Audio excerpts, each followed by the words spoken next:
So why don't we start by introducing yourself? Sure. My name is Dr. Heather Rowley. I am a veterinarian at the Green Dog Dental Veterinary Center. Great. And what will we be talking about today? Today we're going to talk about dog allergies. Great. So why don't we start with some common dog allergies? So among the most common dog allergies are just general environmental allergies, similar to humans. It could be anything in the environment that the dog is interacting with. That could be pollen in the air, dust in the environment. Other allergens can be things that they're eating, things in the food. And then also, very commonly, many dogs will be allergic to fleas. So flea allergy dermatitis. Sometimes owners will have the dogs on flea medication and they'll say there's no way because they're on flea medication. In reality, when a dog is very allergic to fleas and has a hypersensitivity, even a single flea bite can cause a systemic reaction. So even if they are on flea medication, it doesn't necessarily rule out flea allergy dermatitis. So those are among the most common dog allergies out there. Great. And how do allergies impact the health and well-being of dogs? I think as any owner knows who has allergies themselves, allergies can be miserable. Certainly depends upon the severity and how extreme the allergy is.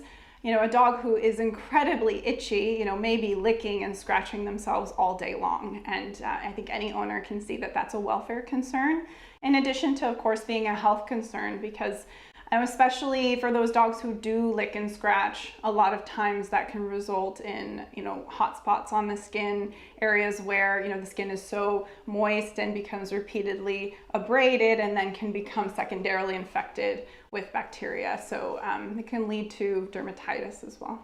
Great. And what are some other signs or symptoms of allergies in dogs? So in dogs, one of the main presentations of allergy actually is in the ears. So ear infections are a very common presentation for allergies. Some dogs who have allergies, the owners may think that they just simply have recurrent ear infections. And in reality, we realize that the underlying cause for those ear infections are allergies. And so a lot of times those dogs will also have concurrent signs such as chewing at the paws. They might have some salivary staining, that brown staining on the fur if it's a white dog, around the paws.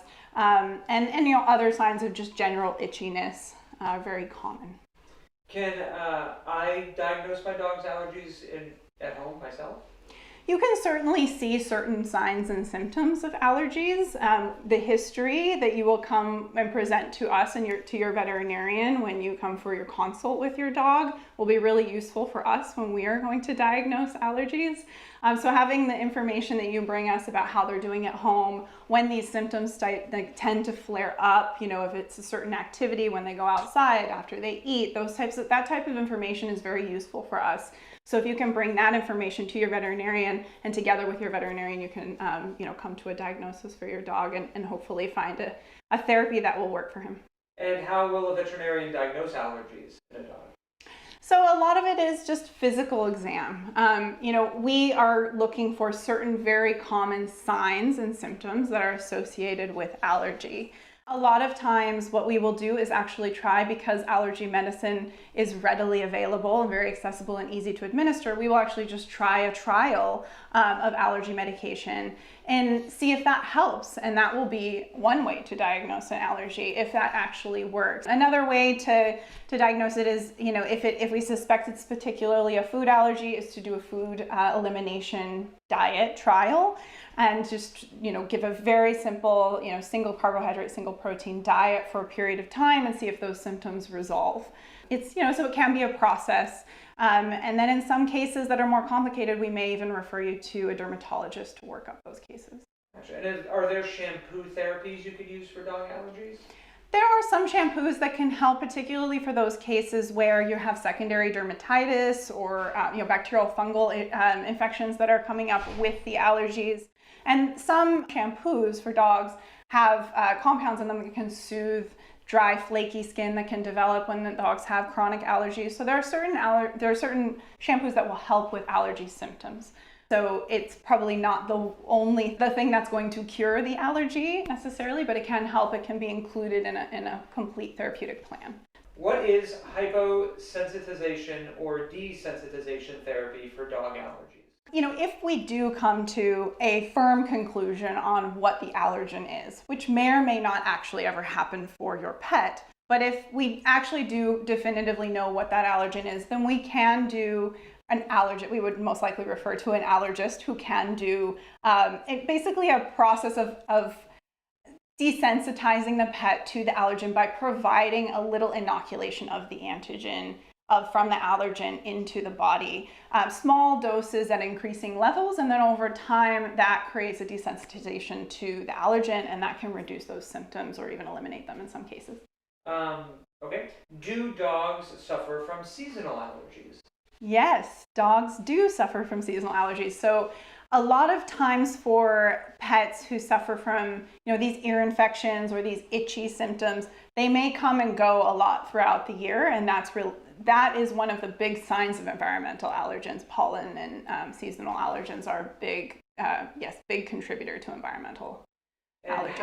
How are allergies in dogs different from allergies in humans? Allergies in dogs can manifest in different ways. For example, when I go into a consult with a client who has a dog with recurrent ear infections, a lot of times they don't understand how that could possibly be related to allergy. In human beings, that's not something we're accustomed to. We're accustomed to, having watery eyes and itchy skin and, break out in hives or something like that. And dogs do have those types of symptoms as well, but they also tend to manifest in this particularly paw chewing and ear issues that human beings often don't experience. So it sometimes comes as a surprise. What are the most common treatments for dog allergies?